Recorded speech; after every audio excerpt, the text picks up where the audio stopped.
ইরানের সম্ভাব্য পারমাণবিক অস্ত্র ইসরায়েলের অস্তিত্বে হুমকি হয়ে দাঁড়াবে। ইসরায়েলের মুখে এমন কথা সবসময় শোনা গেলেও ভেতরের চিত্রটা আসলে ভিন্ন। আসলে প্রধানমন্ত্রী বিনিয়ামিন নেতানিয়াহুর বড় লক্ষ্য হল ইরানের দীর্ঘদিনের ইসলামিক শাসন ব্যবস্থার পতন ঘটানো। ইসরায়েলের কট্টর প্রধানমন্ত্রী নেতানিয়াহু হয়তো ভাবছেন ইরানের স্মরণকালের হামলা শুরুর মধ্য দিয়ে এমন এক চেইন রিঅ্যাকশন শুরু হবে যার চূড়ান্ত পরিণতি গণজোয়ার। জনগণ বিভক্ত হয়ে পড়বে, দেখা দেবে বিশৃঙ্খলা, এক পর্যায়ে ইসলামী প্রজাতন্ত্রের পতন। মনের কথাই শুক্রবার সন্ধ্যায় বলেই ফেললেন কট্টর প্রধানমন্ত্রী নেতানিয়াহু। ইরানে ক্ষমতাসীন কট্টর ইসলামপন্থী শাসক গোষ্ঠীর বিরুদ্ধে দেশটির জনগণকে বিদ্রোহ করার আহ্বান জানিয়েছেন। এক্সে পোস্টের তার বক্তব্য মুহূর্তেই ছড়িয়ে পড়ে বিশ্বে।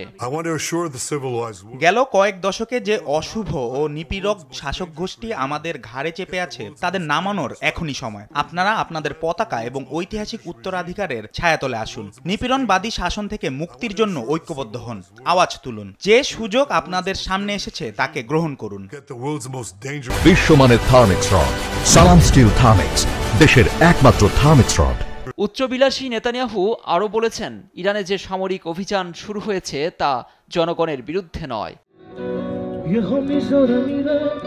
ইরানের জনগণের কট্টর শাসন ব্যবস্থা, অর্থনৈতিক বিপর্যস্ত, নারী ও সংখ্যালঘুর অধিকার নিয়ে দীর্ঘদিনের চাপাক্ষোভ আছেই। তার মধ্যে এই হামলা উস্কানি খামেনি সরকারের জন্য চরম অস্বস্তি।